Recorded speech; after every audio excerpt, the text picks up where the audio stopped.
एक हफ्ते में जो डिग्री ले आती है ना मंत्री, इन लोगों को नहीं समझ में आएगा।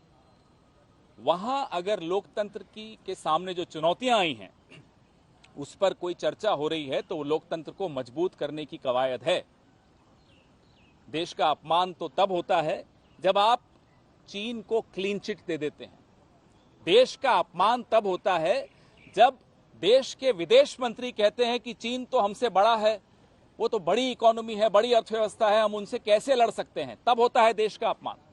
देश का अपमान तब होता है जब देश की जुडिशरी को आप मजबूर करते हैं कि वो प्रेस के सामने आकर अपना रोना रोए।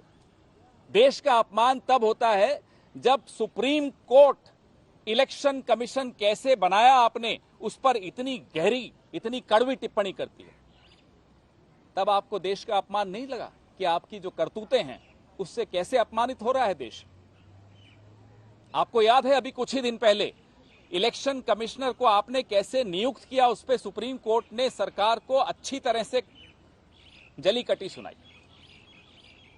तो लोकतंत्र को मजबूत करने की अगर कोई कवायद करता है तो इन्हें बड़ी परेशानी होती है। कांग्रेस पार्टी ने इस देश को जो ये कानून है आज बहुत संघर्षों के बाद दिया, बहुत बलिदानों के बाद दिया। स्वतंत्रता से पहले के बलिदान, स्वतंत्रता के बाद के बलिदान।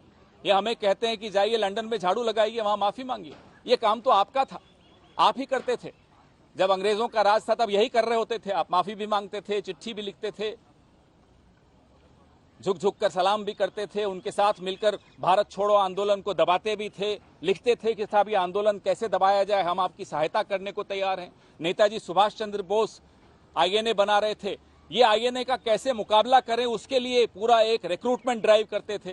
तो इनका इतिहास ये थोड़े बदल पाएंगे। इसलिए हमारी जो जेपीसी की मांग है, इनके परम मित्र के बारे में, अदानी जी के बारे में, उस मांग पर कोई समझौता नहीं हो सकता। हम ये मांग दोहराते रहेंगे। ये कितना ही विषय से भटकाएं आपको, हम नहीं भटकने वाले।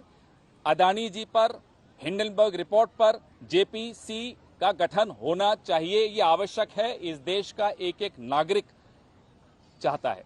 इस देश में जो आज बेरोजगारी है, महंगाई है, जो कब्जा है प्रधानमंत्री के दोस्त का संसाधनों पर, उस पे देश को एक जवाब चाहिए और वो जवाब जेपीसी के माध्यम से ही मिल सकता है। कांग्रेस पार्टी इस पे कतई कोई समझौता नहीं करेगी।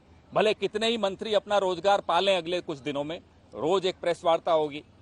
क्यों नहीं चलने देते संसद? क्यों नहीं उस पर चर्चा होती? क्यों अदानी जी का नाम आते ही एक्सपंज कर दिया जाता है? आपको याद है अभी तो सिर्फ राहुल गांधी जी ने वो बोला कि माइक्स ऑफ कर दिए जाते हैं। किसान कानून कैसे पास किए थे राज्यसभा में, कैमरे तक ऑफ हो गए थे। फिर कहते हैं लोकतंत्र को कोई खतरा नहीं है। लोकतंत्र को सबसे बड़ा खतरा आपसे है प्रधानमंत्री जी और आपके दोस्तों से है। धन्यवाद।